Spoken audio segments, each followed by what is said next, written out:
spiritual superpowers.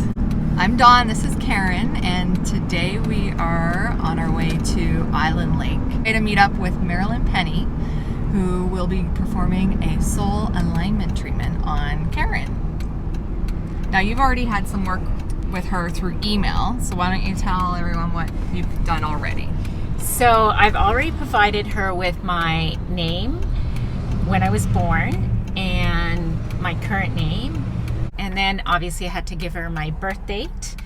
And based on those 3 items, she's going to talk about whether I'm in alignment with my soul and my soul purpose.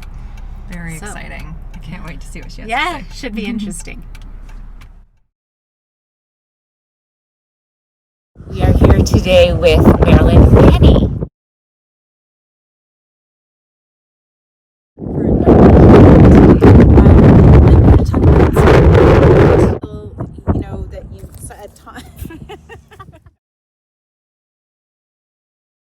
Perfect. All right. Oh, I'm starting to shiver a bit.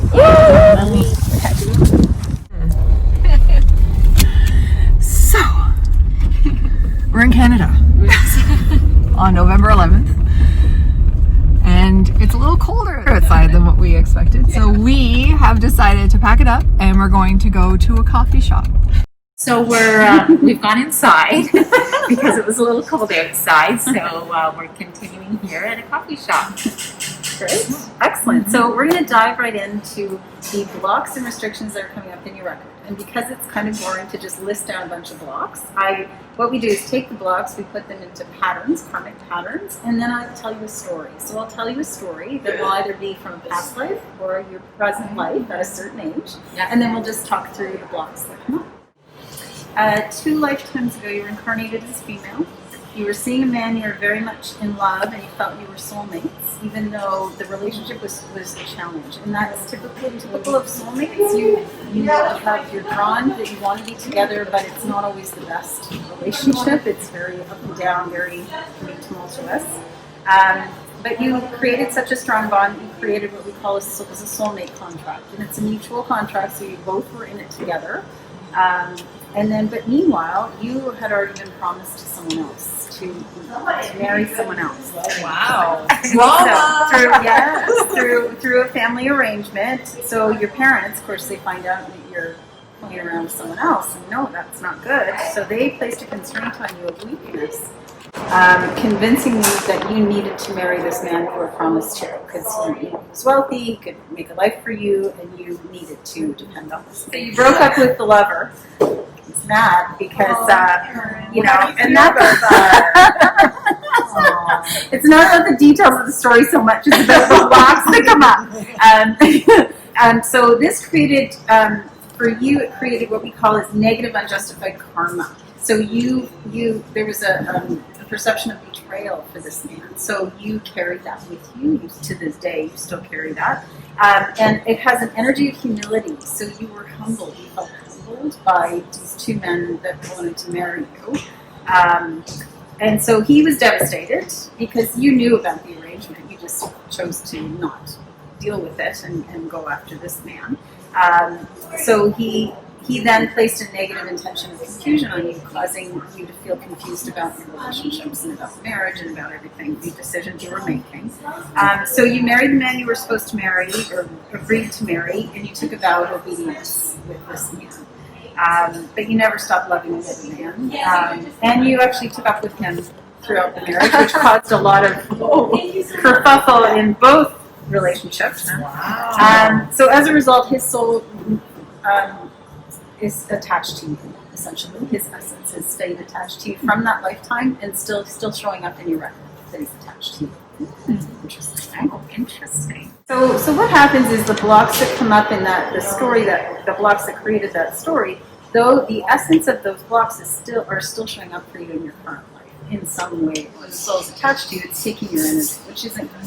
Souls need to move on, right, to their next experience. What happens when we release that contract is we just release the soul, we release the contract, and it just allows you some peace and calm if at some point you do incarnate and have that experience again. But And it can also just bring calm and peace to any relationships that you have. So if you have other relationships where there's like a, like a connection that's maybe not super healthy, it will just sort of calm those.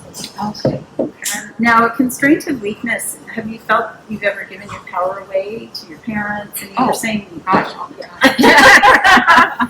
And did they ever make you feel like you weren't strong enough to make those decisions for yourself, and they wanted to make decisions for you? Oh, yes. Okay. Okay. Still actually. Yeah, my parents still push my buttons. So what this work does then, we'll just release that constraint and say that's not happening anymore. So you listening to it and understanding it and then doing the homework after releases that constraint. The negative unjust karma means that the soul that you had the karma with released it, but you didn't. So you still hold a perception that you betrayed someone. So do you ever hold on to that? If you feel you've hurt someone, you just for yeah.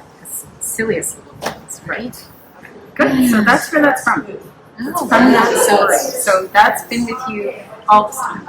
So it's time now to release them From past lives. Yes, So, exactly. These yeah, are it's things that interesting. it's hard to clear them until you identify where they come from, bring them to your conscious mind, and you go, oh, that's what it is. And then now you can let it go because you understand the story is multifaceted. There's a lot in here. And then the vow of obedience. Do you feel that sometimes that you have a vow of obedience to people? Oh, yeah. Yeah. I kind of am the type that does what they're told. Right? And it's like, yeah, where does that come from? Well, now I know. Now you know. You took a vow of obedience. Request assistance with clearing all of the blocks that we talked about, and you just reread it to yourself for 21 days, and that 21 days creates a habit, right? So it just gets your subconscious, and it's something for the ego to do. I've already requested the clearing, so in effect it's already happened, but you accepting the clearing and you doing the homework just solidifies that, and and then we'll see how that works for you and how you feel after. Great. Okay. Great. Great. And the other thing we do that I do is property clearing, so I can actually clear your house for you, clear your space on negative energies, and as you're transforming, then your space around you transforms as well. Yes. Right. So you wouldn't want to do one without the other kind of thing. Yeah, typically no. Like it's good to do the two together, or as you're working through the homework after a little bit, then you do your space. It's always good to refresh your space every once in a while, anyways, just to keep it fresh and clear, because negative energies can get stuck in there and just bring you down, and you don't realize that this is from an Akashic record.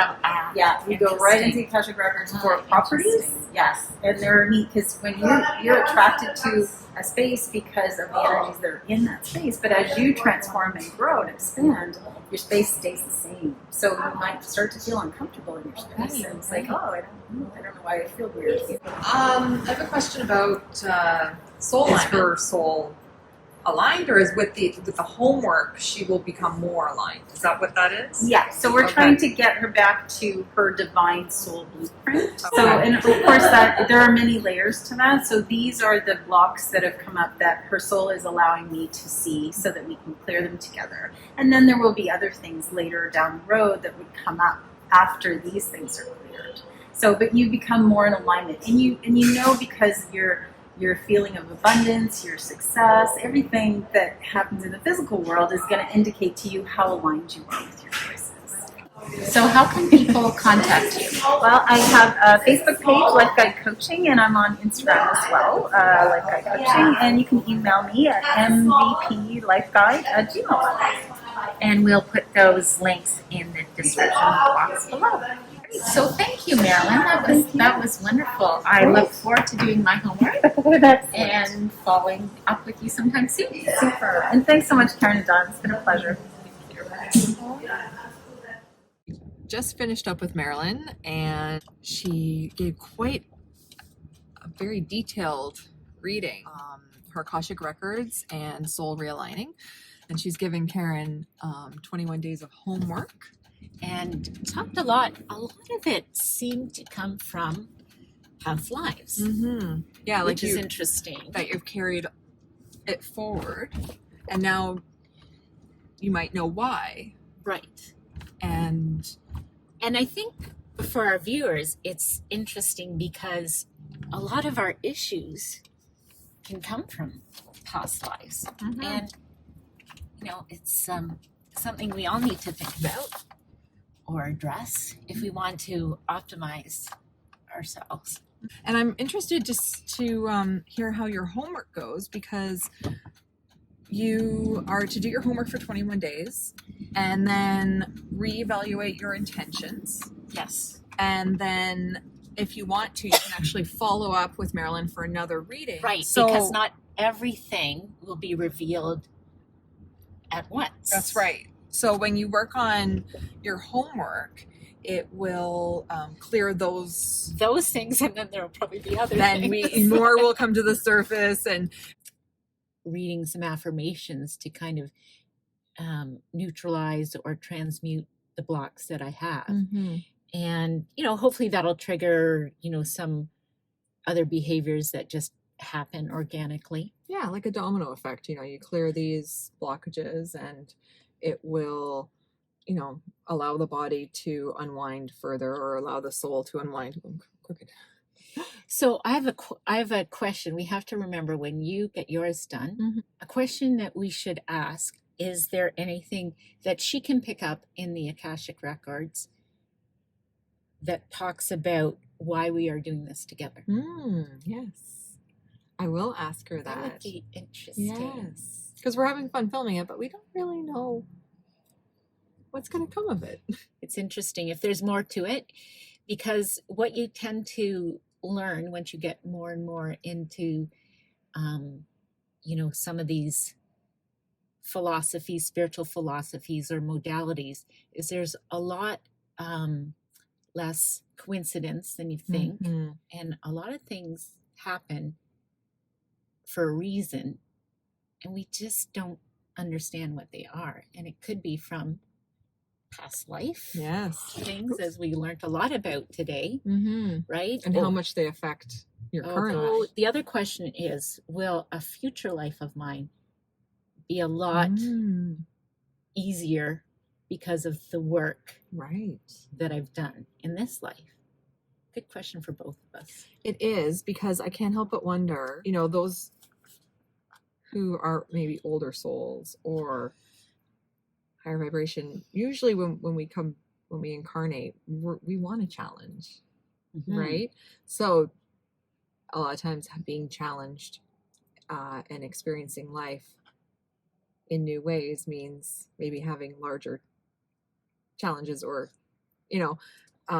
more obstacles to overcome. So it would be interesting to see if it necessarily makes your life maybe easier, or if it removes the blockages that allows you to deal with the challenges and the lessons in life. Yes. Mm-hmm. And what I've heard is that there occasionally you get a life. You have a life, you incarnate into a life that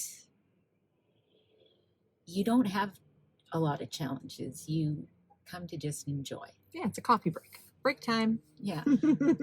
So maybe because I do the work in this life, my next one will be a coffee break. Yes. Yeah, vacation. Think about it. Yeah. And I'm very curious that in 21 days we'll have a whole new Caron. A lot of you won't recognize me. No. A lot of Marilyn's clients report that they feel lighter. I think feel more confident, more authentic. Yes. Which I think is what we all want, is to feel authentically ourselves. Mm-hmm. Exactly. Yeah. So this could help us get that much closer. So we're remembering who we are. Mm-hmm. Very cool. Very cool. So thank you for tuning in and watching to the end of the video. Hopefully you enjoyed today's episode. And if you did, remember to give us a thumbs up. And subscribe. And we'll see you soon. Sounds good.